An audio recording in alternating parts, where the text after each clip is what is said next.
Jusqu'à 9h, Good Morning Business.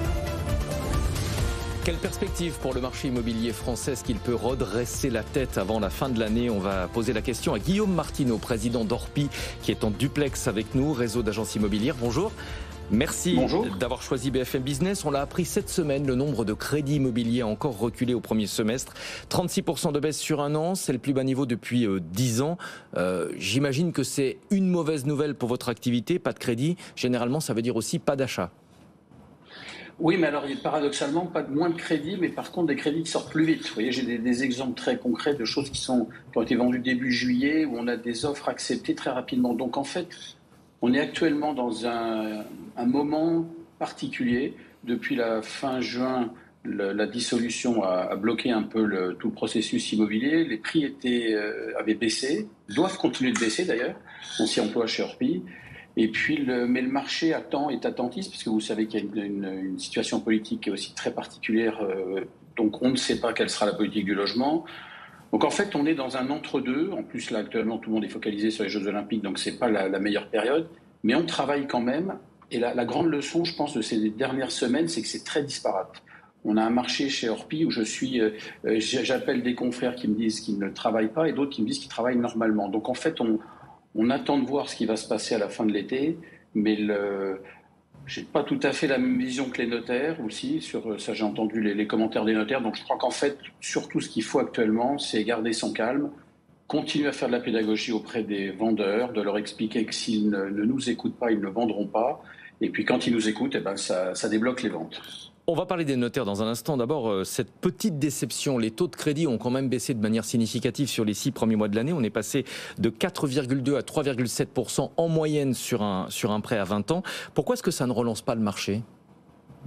Parce que vous prenez la situation politique. Christine Lagarde, la BCE baisse ses taux le vendredi 7 juin. Le 9 juin, il y a une dissolution. Donc actuellement, tout le monde est dans l'expectative, attend de voir ce qui va se passer. Mais encore une fois, j'aimerais avoir une vision positive et pas béate, ni benoîtement, mais ce qui est positif actuellement, c'est que quand vous allez voir des banquiers ou des courtiers, vous arrivez à trouver des crédits, vous arrivez à vous faire financer. Et alors, une grande nouveauté, c'est que vous arrivez à vous faire financer très rapidement. Donc, je pense que là, il faut garder son calme. L'immobilier, c'est un temps long. Donc, il ne faut pas regarder là spécifiquement sur les dernières semaines. Mais je pense que c'est en train de... Alors, ça ne repart pas de manière dynamique comme c'était le cas en mai, avril-mai. On avait senti une dynamique qui est venue casser le moment politique. Mais ce qui reste tout de même positif, c'est que la baisse des prix enclenchée a permis de faire comprendre aux vendeurs que lorsqu'ils nous écoutent, lorsqu'ils écoutent les professionnels de l'immobilier, à ce moment-là, leur projet se débloque. Est-ce que ça veut dire que les prix de l'immobilier vont continuer de baisser dans certaines zones? Qu'est-ce que vous conseillez à vos clients? Je pense que, vous savez, chez Orpi, depuis le début de l'année, on disait que les prix devaient au moins faire une correction de 10%. Là, on était à moins 7 en avril-mai. Donc, les prix, à mon avis, vont continuer de baisser. En tout cas, pas de manière très importante non plus, parce qu'on reste toujours avec une tension de l'offre. Il y a aussi peu de choses à vendre sur le marché.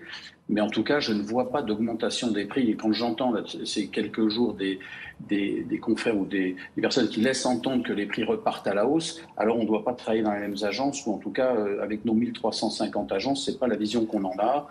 Les prix se sont stabilisés, continuent par certains endroits encore à baisser un peu. Et d'ailleurs, on note très nettement que les endroits où les prix n'ont pas suffisamment baissé, je pense à l'Île-de-France, dans les grandes couronnes par exemple, ou d'autres villes, eh bien le marché est un peu plus calme. Donc ça serait déraisonnable de laisser penser que les prix vont repartir à la hausse. Je pense qu'on est dans un moment de stabilité.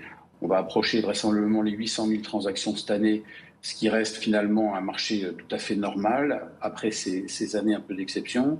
Donc, je ne crois pas à la hausse des prix. Par contre, à une stabilisation, une légère baisse, oui, certainement. Ouais. Vous parlez de la dissolution qui a eu un impact sur le marché immobilier. Est-ce que la réalité, c'est pas surtout cet effet dont on vient de parler, c'est-à-dire des prix qui, en principe, vont continuer de baisser et des taux de crédit qui, normalement, vont aussi continuer de baisser?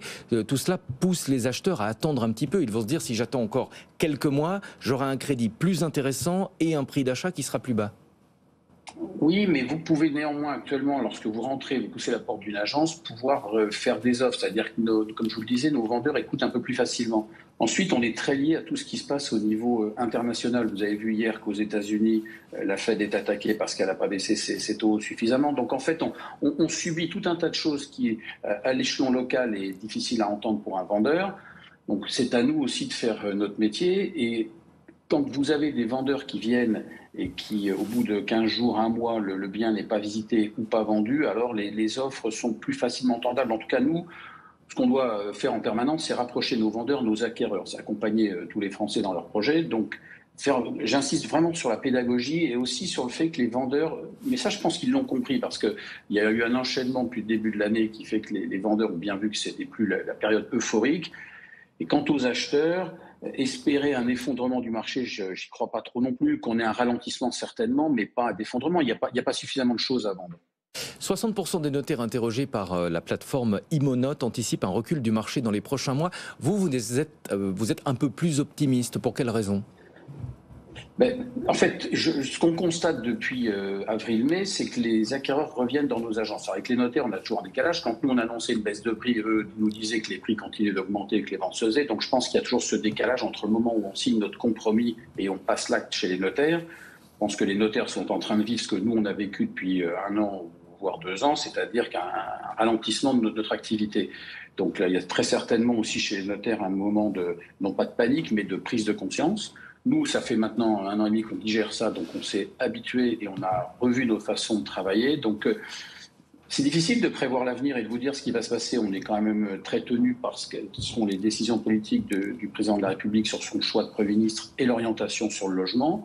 Donc ce qu'on doit constater en tout cas, c'est que nous, notre métier, c'est de rapprocher les parties. Donc on doit continuer à faire de la pédagogie, expliquer que les prix doivent se stabiliser, mais repartir là-haut, ça, j'y crois pas. Guillaume Martineau, comment se porte le marché de la location ? Il y a un effet collatéral. Tous ceux qui voulaient acheter, en tout cas certains qui voulaient acheter, sont contraints de rester locataires. Et on voit bien le marché de la location est confronté à une pénurie de logements. Tout à fait, on a moins 16% de mandats sur le marché locatif pour nous, donc c'est très compliqué. Vous savez qu'en plus on est en période estivale, donc tous les étudiants qui vont chercher à se loger pour la rentrée cherchent désespérément et c'est très compliqué. Moi je le vis quand je vois des clients qui nous appellent en disant « Pouvez m'aider parce que mon fils ou ma fille fait des études à tel endroit, est-ce que quelqu'un peut m'aider ?» C'est vraiment la panique là-dessus. On parlait de l'incidence de la politique. Lorsque le choix politique sera fait sur le logement, tout va dépendre de est-ce qu'on aide les investisseurs à acheter des biens pour les mettre en location ou est-ce qu'on les décourage. Si on les décourage, alors ça sera encore pire parce que le logement, la location est vraiment en souffrance. On a du mal, on n'a pas assez de choses à offrir à nos clients. Et donc là, il y a une véritable prise de décision politique parce qu'encore une fois, si on casse cette dynamique, alors on aura encore beaucoup, beaucoup moins de logements à louer. Donc ça, j'insiste bien là-dessus, c'est que les hommes et les femmes politiques doivent être très conscients de ça, au-delà des effets d'annonce, qui pensent un peu plus aux Français qui cherchent à se loger et qui prennent conscience des décisions qu'ils peuvent prendre. Merci beaucoup Guillaume Martineau, président d'Orpi Réseau d'agences immobilières.